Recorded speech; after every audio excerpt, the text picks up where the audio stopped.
हस्तिनापुर, जहां हर पत्थर, हर दीवार, हर श्वास महाभारत के अदृश्य अध्यायों की गवाही देता है। कुरुवंश की इस भूमि पर दो नाम जगत में सबसे महान योद्धाओं के रूप में चमकते हैं। वन वीर भीम, अतुल बल के धनी। वन सूर्यपुत्र कर्ण, दानवीर, महारथी और परम प्रतिद्वंद्वी। लेकिन इस कथा की शुरुआत उन दोनों से नहीं होती। कहानी की शुरुआत होती है एक अंधे राजा धृतराष्ट्र से, जिसकी ताकत हस्तिनापुर में कभी किसी ने परखी ही नहीं थी। और उसी अनजानी शक्ति ने एक दिन स्वयं भीम को हक्का बक्का कर दिया था। ये वही दिन था जब कर्ण पहली बार भीम की ताकत को चुनौती देने के लिए आगे आया। और धृतराष्ट्र का अकल्पनीय बल देखकर कर्ण का हृदय भी पहली बार थर्रा उठा। आप तैयार हो जाए एक ऐसी कहानी के लिए जो कम ही सुनी जाती है, पर महाभारत की छिपी हुई आत्मा को प्रकट करती है। धृतराष्ट्र जन्म से अंधे थे, पर उनकी इंद्रियां, खासतौर पर स्पर्श और श्रवण, मानव सीमा से परे थीं। कहा जाता है, ग्रेटर देन, जब परमात्मा एक इंद्रिय छीनते हैं तो दूसरी में अद्भुत ऊर्जा भर देते हैं। धृतराष्ट्र की बाहों में ऐसी शक्ति थी कि वे एक सिंह को पकड़कर रोक सकते थे, एक गजराज को जमीन पर घुटने टेकने को मजबूर कर सकते थे। लेकिन चूंकि वे राजा थे, कोई उनसे कुश्ती करने या उनकी शक्ति की परीक्षा लेने का साहस नहीं जुटा पाता था। ये राज केवल कुछ ऋषियों, विदुर और भगीरथियों को पता था। कुश्ती का मैदान हस्तिनापुर।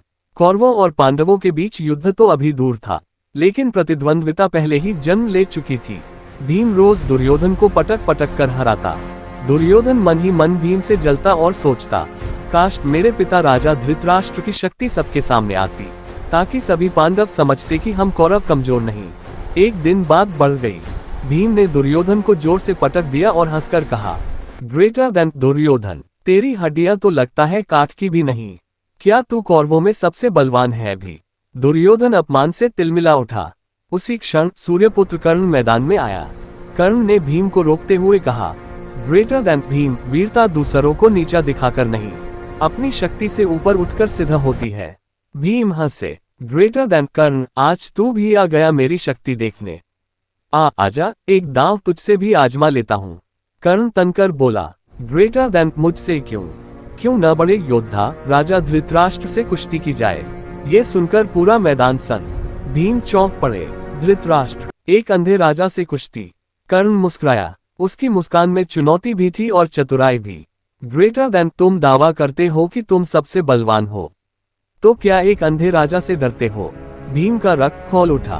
दुर्योधन भागकर राजा धृतराष्ट्र को कुश्ती भवन में ले आया। राजा ने पूछा, ग्रेटर देन पुत्र, इतना हल्ला गुल्ला क्यों है? दुर्योधन ने पूरे गर्व से कहा, ग्रेटर देन पिता, आज भीम आपका मुकाबला करना चाहता है। चारों तरफ से आवाजें उठी।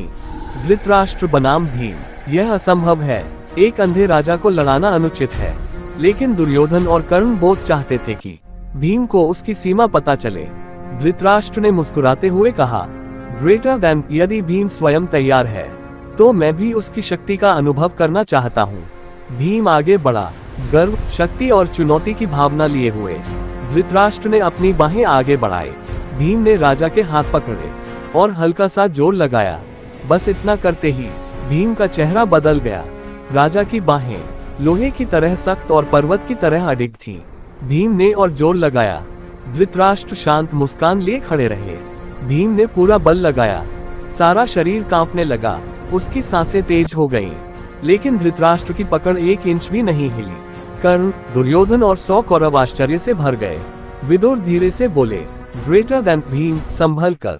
राजन के भीतर सूर्य जैसे तेज और वज्र जैसी शक्ति है। भीम को पहली बार महसूस हुआ कि उसका मुकाबला किसी साधारण मनुष्य से नहीं है।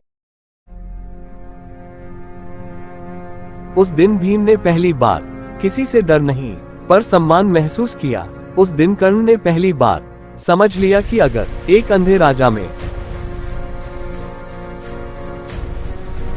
भीम ने एक अंतिम बार अपनी संपूर्ण शक्ति, संपूर्ण पराक्रम और संपूर्ण अहंकार के साथ जोर लगाया, धरती तक कांप गई, हवा रुक गई, सैनिकों के हृदय थम गए। पर धृतराष्ट्र की पकड़ फिर भी नहीं टूटी। अब धृतराष्ट्र ने कहा, ग्रेटर देन, अब मेरी बारी पुत्र। उन्होंने धीरे से, बहुत धीरे से भीम की कलाई पकड़ी और हल्का सा दबाव डाला। भीम का पूरा शरीर हिल गया। उसकी आंखें फैल गईं, चेहरा पीला पड़ गया। ऐसा लगा जैसे उसकी कलाई में अग्नि और वज्र दोनों एक साथ उतर आए हों। कर्ण पहली बार दंग रह गया। भीम, महाबलशाली भीम, एक अंधे राजा के सामने क्या कर रहा है? कर्ण ने आगे बढ़कर कहा, ग्रेटर देन राजन पर्याप्त है। भीम को आघात पहुंच सकता है। धृतराष्ट्र ने तुरंत पकड़ छोड़ दी। भीम पीछे हट गया, सांसें तेज, हाथ सुन्न। कर्ण ने भीम की ओर देखा। ग्रेटर देन, अब समझे भीम, हर शक्ति दिखाई नहीं देती। कुछ शक्ति भीतर छुपी होती है और वही सबसे भयानक होती है। भीम ने पहली बार कर्ण की बात स्वीकार की। उसने सिर झुकाकर कहा, ग्रेटर देन राजन की ताकत देवतुल्य है।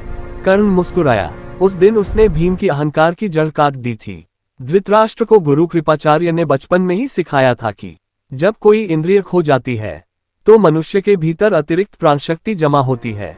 उनकी आंखें बंद थीं, पर मन और शरीर दोनों ऊर्जा से भरे थे।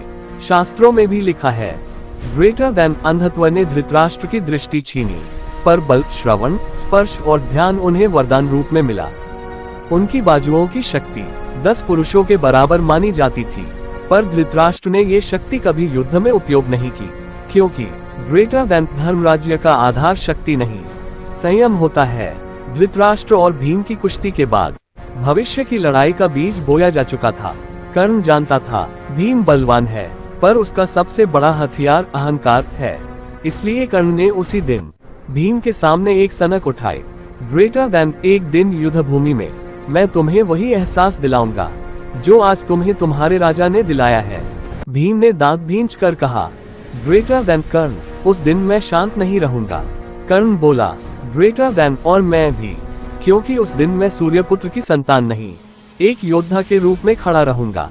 धृतराष्ट्र ने दोनों को अपने पास बुलाकर कहा, ग्रेटर देन कर्ण, भीम, याद रखना, शक्ति का अर्थ विनाश नहीं, संरक्षण है, लेकिन दुर्भाग्य। ये बात न कर्ण सुन पाया, न भीम समझ पाया, क्योंकि नियति की रेखाओं में अग्नि जल चुकी थी और यही क्षण आने वाले महाभारत युद्ध की पहली अनदेखी चिंगारी था।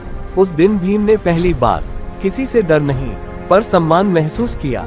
उस दिन कर्ण ने पहली बार समझ लिया कि अगर एक अंधे राजा में इतनी शक्ति हो सकती है, तो युद्ध भूमि में किसी को भी कम आंकना भूल होगी।